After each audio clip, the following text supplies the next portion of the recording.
Esther chapter 9, the faithful day. It was on the 13th day of the 12th month, that is, the month of Adar, that the king's order and his law were to be enforced. On the very day that the enemies of the Jews hoped to overpower them, the tables were turned against them. The Jews overpowered their enemies instead. The Jews joined together in their towns in all the provinces of King Ahasuerus to defend themselves against those who tried to harm them. No one was able to stand in their way because everyone was afraid of the Jews.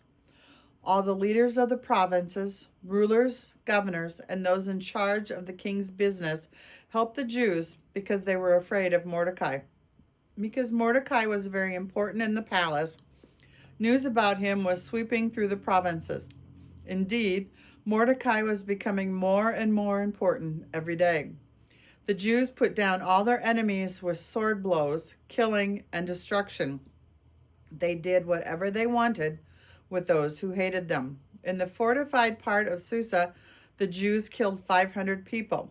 They also killed Parshandatha, Dalphin, Aspatha, Poratha, Adalia, Aridatha, Parmshata, Arisai, Aradai, and Vezatha. These were 10 sons of Haman, Hamadatha's son, the enemy of the Jews. But the Jews didn't lay a hand on anything their enemies owned. That same day, a report considering the number killed in the fortified part of Susa reached the king. So the king said to Queen Esther, in the fortified part of Susa, "The Jews have killed 500 people, as well as the 10 sons of Haman. What have they done in the rest of the royal provinces? What do you wish now? I'll give it to you. What is your desire? I'll do it this time too." Esther answered, "If the king wishes, let the Jews who are in Susa also have tomorrow to do what the law allows for today.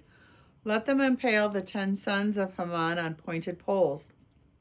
The king ordered this to be done, and the law became public in Susa. They impaled the 10 sons of Haman, just as she said. The Jews in Susa joined together again, this time on the 14th day of the month of Adar. In Susa, they killed 300 people, but they didn't lay a hand on anything the people owned. The Jews out in the royal provinces also joined together to defend their lives. They put the rest of the troubles with their enemies and killed those who hated them. The total was 75,000 dead, but the Jews didn't lay a hand on anything their enemies owned. They acted on the 13th day of the month of Adar. Then on the 14th day they rested, making it a day of feasts and rejoicing. The Jews in Susa joined together for self-defense on the 13th and 14th days of the month, but they rested on the 15th day of the month and made it a day of feasts and joyous events. That is why Jews who live in the villages make the 14th day of the month of Adar a day of rejoicing and feasts, a holiday. It is a day in which they send gifts of food to each other. The new holiday of Purim. Mordecai wrote these things down and sent letters to all the Jews in all the provinces, both near and far, of King Ahasuerus. He made it a rule that Jews keep the 14th and 15th days of the month of Adar as special days each and every year.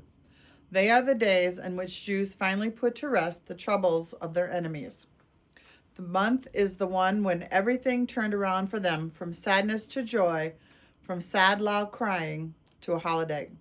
They make them days of feasts and joyous events, days to send food gifts to each other and money gifts to the poor. The Jews agreed to continue what they have already begun to do, just what Mordecai had written to them. Indeed, Haman, Hamadatha, the Agagite's son, the enemy of all the Jews, had planned to destroy the Jews. He had servants throw pur, that is, the dice, to find the best month and day to trouble greatly and destroy them.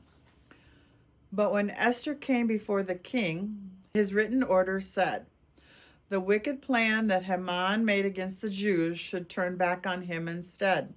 So they impaled him and his sons on pointed poles. That is why people call these days Purim, by using the ancient word pur. It all fit with what this letter said, with what they saw happen and what they themselves went through. The Jews agreed that they, their children, grandchildren, and great-grandchildren, as well as all non-Jews who become Jews, should always keep these 2 days. They agreed to follow the written rules and at the proper time too, every year. So forever, every family, province, and town remembers to keep these days. These days of Purim won't die out among the Jews. They will remember to keep them forever. Queen Esther, daughter of Abihail, along with Mordecai the Jew, wrote with her full royal power to show that this second letter about Purim was correct. Letters conveying good wishes and words of friendship were sent to all the Jews throughout the 127 provinces in the kingdom of Ahasuerus.